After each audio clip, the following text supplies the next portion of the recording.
ಪಿನ್ಯ ದಾಸರಹಳ್ಳಿ ಕನ್ನಡ ಭಾಷೆ ಸಮೃದ್ಧಿಯಾಗಿದೆ. ಭಾಷಾ ಪ್ರೀತಿ ಕಾಳಜಿ ವಹಿಸಿ ನಾವೆಲ್ಲ ಕನ್ನಡಿಗರು ಮುಂದಾಗುವ ಅವಶ್ಯಕತೆ ಇದೆ ಎಂದು ಸಮಾಜ ಸೇವಕ ಡಾಕ್ಟರ್ ಎಸ್.ಎಚ್. ಬಿರಾದಾರ್ ಅವರು ಹೇಳಿದ್ದಾರೆ.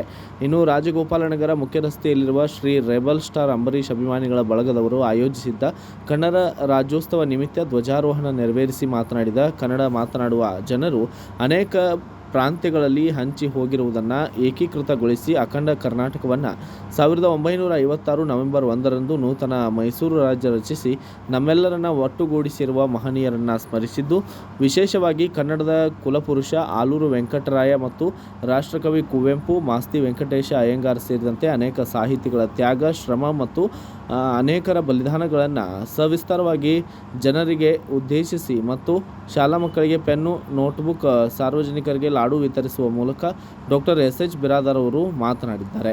ರೆಬಲ್ ಸ್ಟಾರ್ ಅಂಬರೀಷ್ ಅಭಿಮಾನಿಗಳ ಬಳಗದ ಮುಖ್ಯಸ್ಥ ರವಿಗೌಡ ಸ್ವಾಗತವನ್ನು ಕೋರಿದ್ದು, ಇದೇ ಸಂದರ್ಭದಲ್ಲಿ ಸಂಜಯ್ ಕುಮಾರ್ ಜೈನ್, ಶಿವಕುಮಾರ್ ಮತ್ತು ವಾಚ್ ರಾಜಣ್ಣ ಮತ್ತು ಅಂಬಿ ಅಭಿಮಾನಿ ಬಳಗದವರು ಮತ್ತು ಪದಾಧಿಕಾರಿಗಳು, ಸದಸ್ಯರು, ನಾಗರಿಕ ಬಂಧು ಬಗೆಯನೂರು ವಾಚ್ ರಾಜಣ್ಣ, ನಾಗರಾಜ್, ಮಲ್ಲೇಶ್ ಸೇರಿದಂತೆ ಅನೇಕರು ಭಾಗಿಯಾಗಿದ್ದರು.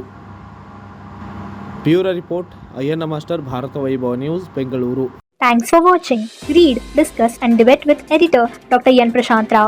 Wanted reporters in print, digital and visual media for Bharat Vaibhav Daily Newspaper, BV News Channel and BV Fast Web News from all the talukas of Karnataka. If interested, send your resume to 9482633333.